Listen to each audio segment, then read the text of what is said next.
இத்தனை லட்சம் மக்கள் பாதிக்கப்படுகின்ற ஒரு திட்டத்தில் கலந்தாலோசித்தல் என்கிற ஜனநாயக நடவடிக்கையை திமுக அரசு மேற்கொள்ளவில்லை. காசா கிராண்ட் என்கிற தனியார் நிறுவனம் அடையார் ஆற்றங்கரை ஒட்டி மட்டுமே 3-4 திட்டங்களை அவர்கள் வரையறை செய்திருக்கிறார்கள். ஒரு புறத்தில் வீடுகளை அகற்றுகிறீர்கள், மறுபுறத்தில் இருக்கக்கூடிய ஆக்கிரமிப்புகளை பற்றி பேசுவதில்லை. குடிசைகளிலிருந்து வரக்கூடிய கழிவு நீர் தான் ஆத்த மாசுபடுத்துதுன்னா அங்க இருக்கிற பெரிய நிறுவனங்களுடைய எஃப்ளூயன்ட் என்ன நாங்க சொல்ல? அரசு சொல்லக்கூடிய ஒரு காரணம் கூட உண்மையான காரணங்கள் கிடையாது. அரசு பொய் சொல்கிறது. ஆற்றங்கரையோரத்திலே வாழக்கூடிய மக்களை அப்புறப்படுத்துகின்ற பணி கடந்த 10 ஆண்டுகளாக நடந்து வருவது நாம் அனைவரும் அறிந்த ஒன்று. ஆனால் இந்த மக்களை அகற்றப்படுகின்ற இந்த திட்டமானது அறிவியல் முறைப்படியும் மக்களினுடைய நலன்களை கருத்தில் எடுத்துக்கொண்டும் நடக்கவில்லை என்பதை நாங்கள் பகிரங்கமாக குற்றம் சாட்டுகிறோம்.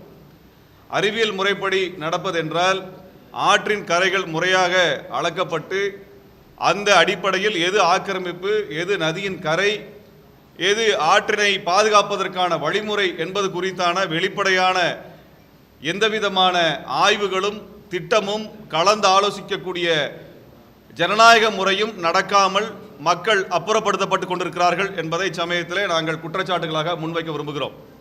2015 சென்னை வெள்ளத்தின் பொழுது செம்பரம்பாக்கம் ஏரி திடீரென திறந்து விடப்பட்ட காரணத்தினால் பெருமளவிலே மக்கள் பாதிக்கப்பட்டால் என்கின்ற உண்மை நாம் அறிவோம். அது முழுக்க அதிகார வர்க்கத்தினுடைய தவறினால் நடந்த ஒரு மாபெரும் குற்றமாக நாங்கள் அச்சமயத்தில் முன்வைத்தோம். அதிகாரிகள் இது குறித்து முறையாக மக்களுக்கு தெரிவிப்பதும் முறையாக நீர்நிலைகளை பராமரிப்பதும் என்பது நடக்காத காரணத்தினால் மக்கள் பாதிக்கப்பட்டார்கள். அந்த வெள்ளத்தினால் மிகப்பெரிய அளவிற்கு சிக்கலுக்குள்ளானவர்கள் ஏழை எளிய மக்கள். அந்த அடிப்படையில் மறுசீரமைப்பு என்பது ஏழை எளிய மக்களினுடைய நலன்களை உள்ளடக்கியதாக, வாழ்வாதாரத்தை பாதுகாப்பதாக அமைந்திருக்க வேண்டும். ஆனால் அப்படியாக நடக்கவில்லை என்பதற்கு இப்பொழுது அனகாபுத்தூரில் நடந்து கொண்டிருக்கக்கூடிய இந்த வீடுகளை இடிக்கப்படுவது அல்லது ஆக்கிரமிப்புகளை அகற்றுகிறோம் என்கின்ற பெயரில் தமிழ்நாடு அரசு, திமுக அரசு அதிகாரிகள் மேற்கொள்ளுகின்ற இந்த போக்கு என்பது அராஜகமான, ஜனநாயக விரோதமான, ஏழைகள் விரோதமான ஒரு நடவடிக்கை என்பதை நாங்கள் இந்த சமயத்தில் பகிரங்கமாக அறிவிக்க விரும்புகிறோம். காரணம், இந்த ஆற்றினுடைய எல்லை வரையறுக்கப்படவில்லை. குறிப்பிட்ட பகுதிகள் மட்டுமே ஆக்கிரமிப்பு என்று அறிவிக்கப்படுகிறது. அந்த குறிப்பிட்ட பகுதிகளும் ஏழை எளிய மக்களினுடைய, பாட்டாளிகளினுடைய வீடுகளாகவும் குடியிருப்புகளாகவும் இருக்கின்றன. அதே சமயத்தில் அந்த குடியிருப்புகளின் அருகாமையில் இருக்கக்கூடிய பெரிய நிறுவனங்களினுடைய நிலங்கள், கட்டிடங்கள் அவை பாதுகாக்கப்படுகின்றன. காரணம், அவை அங்கீகரிக்கப்பட்ட நிலப்பரப்பு என்று அரசு அதிகாரிகள் அறிவிக்கிறார்கள். ஆக ஆற்றினுடைய ஒரு பகுதி ஆக்கிரமிப்பு என்றும் அதற்கு அருகாமையில் இருக்கக்கூடிய பகுதி ஆக்கிரமிக்கப்பட்ட பகுதி அல்ல என்று அறிவிக்கக்கூடிய இந்த இரட்டைத்தன்மை என்பது இந்த அரசு அதிகாரிகள் ஆளும் கட்சியினுடைய இந்த பெருமுதலாளிகளுடைய சார்பு நிலையை அம்பலப்படுத்துகிறது.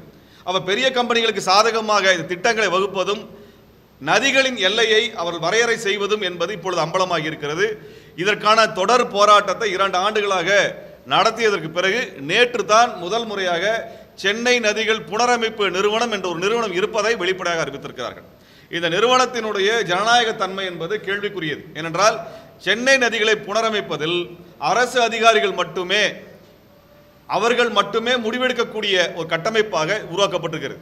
இதில் மக்களால் தேர்ந்தெடுக்கப்பட்ட எந்த உறுப்பினர்களும் கிடையாது, அமைச்சர் பெருமக்களும் கிடையாது, சட்டமன்ற உறுப்பினர், நதியை ஒட்டி வாழுகின்ற அந்த பகுதியில் வாழ்கின்ற மக்களினுடைய சட்டமன்ற பிரதிநிதிகளும் கிடையாது, ஜனநாயக கட்சிகளுடைய அங்கீகரிக்கப்பட்ட கட்சிகளுடைய பிரதிநிதிகளும் கிடையாது, சமூக செயல்பாட்டாளர்கள் கிடையாது, சூழலியல் செயல்பாட்டாளர்கள் கிடையாது, மனித உரிமை செயல்பாட்டாளர்கள் கிடையாது, வழக்கறிஞர்கள் கிடையாது, குடிசைகளினுடைய மறுவாழ்வுக்காக போராடக்கூடிய அமைப்புகளினுடைய பிரதிநிதிகள் கிடையாது, இங்கே ஒடுக்கப்பட்ட மக்களினுடைய பிரதிநிதிகள் கிடையாது என்று எந்த விதமான சிவில் சமூக ஈடுபாடும் இல்லாமல் வெறும் அதிகாரிகள் மட்டும் முடிவெடுக்கக்கூடிய ஒரு ஜனநாயகமற்ற அதிகார வர்க்க ஒரு நிறுவனமாக இந்த நிறுவனம் உருவாக்கப்பட்டிருக்கிறது என்பதை இச்சமயத்தில் நாங்கள் அதிர்ச்சியுடன் மக்களுக்கு தெரிவிக்க கடமைப்பட்டிருக்கின்றோம். இப்படிப்பட்ட ஒரு நிலையில் எடுக்கப்பட்ட முடிவுகள் சட்டமன்றத்தில் மக்கள் விவாதத்துக்கு உட்படுத்தப்பட்டு எடுக்கப்பட்டதா என்றால் அப்படியான எந்த விவாதங்களும் நடந்த மாதிரி தெரியவில்லை.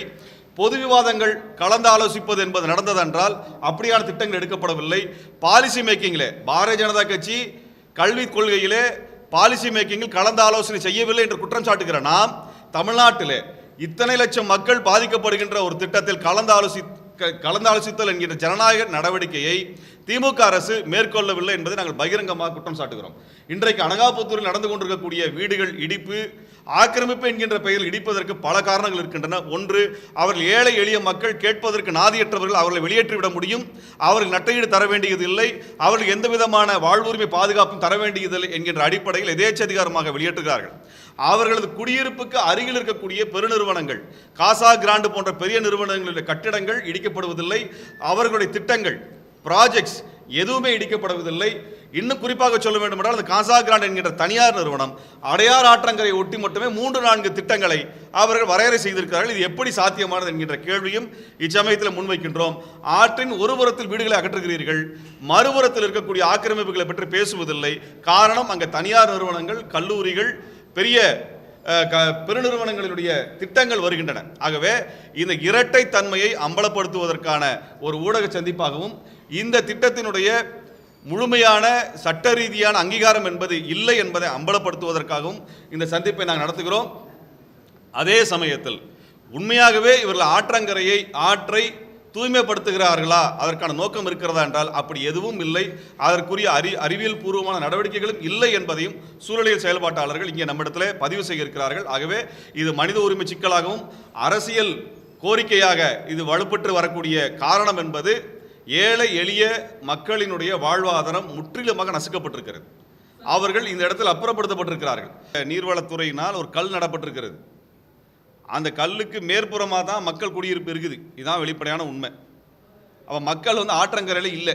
முதல் விஷயம், அனகாபுத்தூரில் அந்த மக்கள் ஆற்றங்கரையில் இல்லை. இதுதான் உண்மையானது.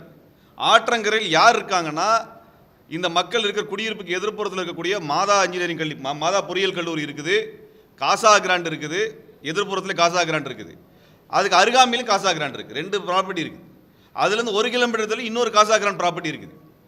அப்போ இதெல்லாம் தான் எங்களுக்கு கேள்விகள் எழுப்பப்படுது. உண்மையாலுமே நியாயமாக நடந்திருக்கான் என்றால், அனகாபுத்தூரில் அநீதி நடந்திருக்கிறது. பெரிய நிறுவனங்களுக்கு சாதகமாக அதிகாரிகள் செயல்பட்டு கொண்டிருக்கிறார்கள்.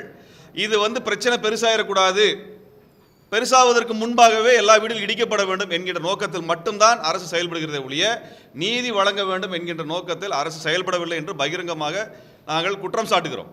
இப்போ அதிகாரிகள் கொடுக்கக்கூடிய தகவலின் அடிப்படையில் எந்த முடிவும் எடுப்பதற்கு முன்பு சட்டமன்றத்தில் விவாதம் செய்து, நீங்கள் இத்தனை லட்சம் மக்களை வெளியேற்றுகிறீர்கள், இது குறித்து என்ன விவாதம், என்ன பாலிசி மேக்கிங் நடந்திருக்குன்னா இது வரைக்கும் எதுவும் இல்லை. இது வரைக்கும் அரசும் பதில் சொல்லலை. இத்தனை போராட்டம் நடந்திருக்கு. இது வரைக்கும் அரசு அதிகாரிகளோ அல்லது மக்களால் தேர்ந்தெடுக்கப்பட்ட பிரதிநிதிகளோ அமைச்சர் பெருமக்களோ யாரும் இதுவரை ஊடகத்தை சந்தித்து விளக்கம் தரவில்லை. இது 2 வருஷமாக நடக்கக்கூடிய பிரச்சனை. இப்போ எங்களோடது அனகாபுத்தூர் மக்களுக்கு மட்டுமல்ல, அடையார் ஆற்றங்கரை, கூவம் ஆற்றங்கரை, கொற்றலை ஆற்றினுடைய கரை, பக்கிங்ஹாம் கால்வாயினுடைய கரை. இந்த பக்கிங்ஹாம் கால்வாயில் 2000 வீடு இடிக்கிறதுக்கான நோட்டிஃபிகேஷன் கொடுத்துருக்குறாங்க. இதே முறை தான் நடக்குது. அப்புறம் அவங்க என்ன சொல்கிறாங்க, குடிசைகளிலிருந்து வெளியேறக்கூடிய கழிவு நீரை தடுப்பதற்காக பண்ணுறோன்றாங்க. நீங்கள் ஆற்று கரையை வலுப்படுத்துறீங்களா அல்லது மாசுபடுத்தல் தடுக்கிறான்னு சொல்லி பண்ணுறதுக்கான எந்த விதமான தெளிவான அறிக்கைகள் இது வரைக்கும் இல்லை. குடிசைகளிலிருந்து வரக்கூடிய கழிவு நீர் தான் ஆற்றை மாசுபடுத்துதுன்னா அங்கே இருக்கிற பெரிய நிறுவனங்களுடைய எஃப்ளூயன்ட் என்ன நாங்கள் சொல்ல, அதுக்கு எதாவது ரிப்போர்ட் இருக்கானா? எந்த ரிப்போர்ட்டும் இல்லை. அப்போ இந்த மாதிரியான ஒரு குழப்பமான விஷயத்தில் அவசரமாக அந்த வீடுகள் எடுத்துக்கொண்டிருக்கிறாங்க. ரொம்ப குறிப்பாக எங்களுடைய கவலை, மிக மிக குறிப்பான கவலை என்னென்னா, 500க்கும் மேற்பட்ட குழந்தைகளினுடைய கல்வி பாதிக்கப்பட்டிருக்கிறது. அதுக்கு தமிழ்நாடு அரசு பதில் சொல்லணும். நீங்கள் கொண்டு போய் நான் மறுகுடியுரிமை பண்ணுறேன்னு சொல்கிறீங்களே, 20-30 கிலோமீட்டர் தள்ளி போட்டால் குழந்தைங்க எந்த பள்ளிக்கூடத்தில் படிக்கும்? அதுக்கான வசதி என்ன இருக்குது? இப்போ நீங்கள் ஏற்கனவே கண்ணகி நகரில் இப்படி தான் கொண்டு போய் குப்பை மாதிரி எல்லா மக்களையும் கொட்டினீங்க. கண்ணகி நகர், பெரும்பாக்கத்தில் உயர்நிலை பள்ளிக்கூடங்கள் எத்தனை இருக்குது? எத்தனை மேல்நிலை கல்விக்கூடங்கள் இருக்குது? எத்தனை கல்லூரிகள், அரசு கல்லூரிகள் இருக்குன்னு இதுவரைக்கும் ரிப்போர்ட் இல்லை. ஏதாவது அரசு மருத்துவமனை இருக்குதா? அந்த அரசு மருத்துவமனை எத்தனை பேருக்கு சிகிச்சை பண்ண முடியும்? ஏதாவது கணக்கு இருக்குதா? எந்த கணக்கும் கிடையாது. அப்போ இத்தனை லட்சம் மக்களை கொண்டு போய் கொட்டிடுறீங்க. இது திரும்ப திரும்ப நடந்துக்கிட்டே இருக்குது.